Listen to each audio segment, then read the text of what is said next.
Saira, good morning, dear children. Today I'll be continuing the same lesson, the ancient civilization, class 6, subject social science, part 10 and chapter 4. So in part 9, I have explained in detail about the contributions made by the Chinese civilization. So in part 10, we will discuss in detail about the Greek civilization. Greek is a peninsula in the Mediterranean Sea. So Greek is a peninsula in the Mediterranean Sea. So peninsula. So what is the meaning of peninsula? So peninsula means it's an area of land surrounded by water on all three sides. So peninsula is an area of land surrounded by water on all three sides.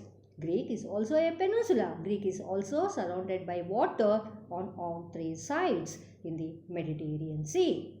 So small mountains and valleys have separated Greeks from one another. Small mountains and valleys have separated Greeks from one another. So valleys are the low land between two mountains or hills which often has a river flowing through it. It's a low land between the two mountains or hills which often has a river flowing through it. So, small mountains and valleys have separated Greeks from one another. Greek belong to the Indo-European race. So, the Greeks belong to the Indo-European race. So, who are Indo-Europeans? So, Indo-Europeans are those who lived in Eastern Europe and Central Asia thousands of years ago.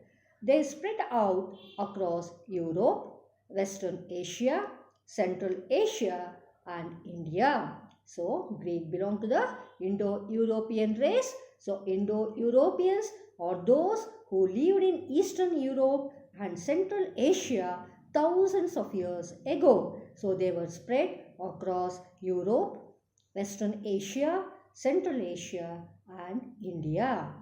The Aeolians, the Ionians and the Dorians are the different tribes of ancient Greek. So who are the different tribes of ancient Greek? They are Aeolians, the Ionians and the Dorians are the different tribes of ancient Greek.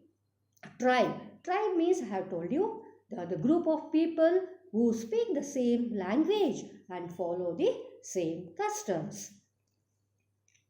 Rise of city-states. So, what do you mean by city-states? So, city-states are the independent states.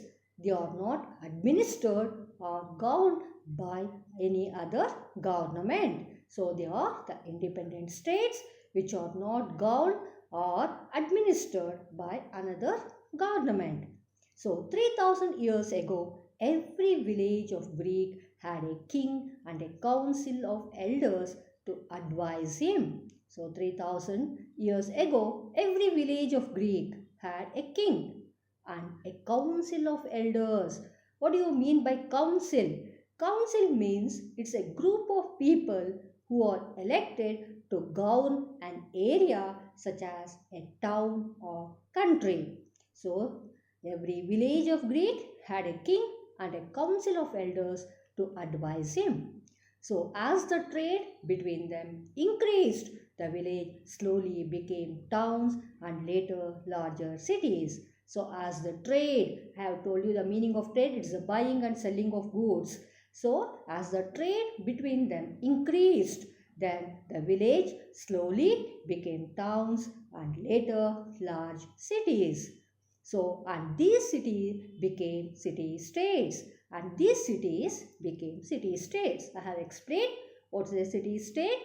It is an independent city which is not administered or governed by any other government. And each city-state had its own army. So, each, as it was an independent city, it had its own army, administration and guardian deities. So, guardian deities means a god or goddess which protects or guards a particular place. So guardian deities means a god or goddess which protects or guards a particular place. So each city state had its own army, own administration, and they had their own god or goddess.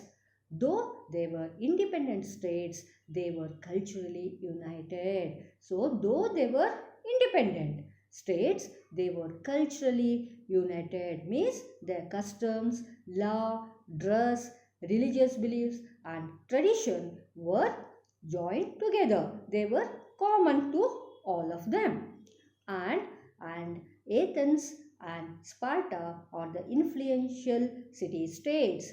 Athens and Sparta are the influential. Influential means a very important city states. And I think you have understood this. This is the summary of the video.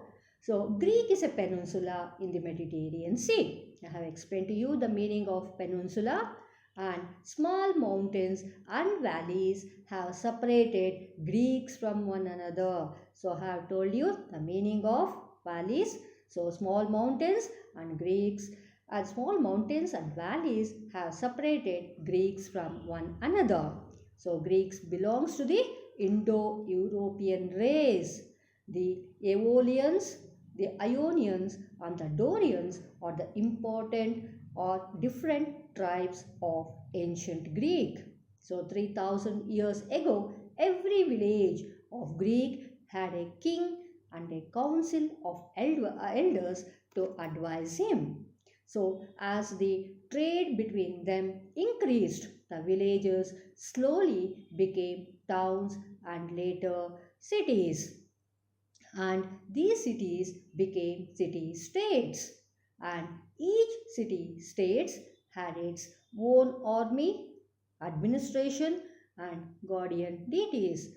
Though they were independent states, they were culturally united. And Athens and Sparta are the most influential city states. Means power. They had lot of power and influence. So which are those influential city states?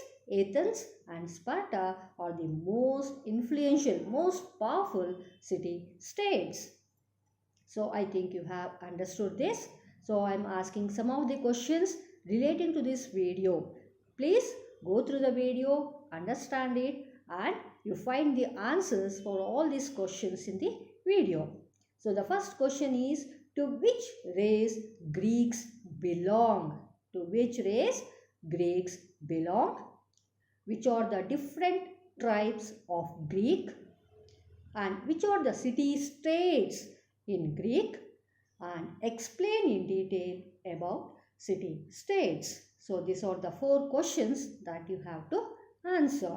So thank you. Sairam.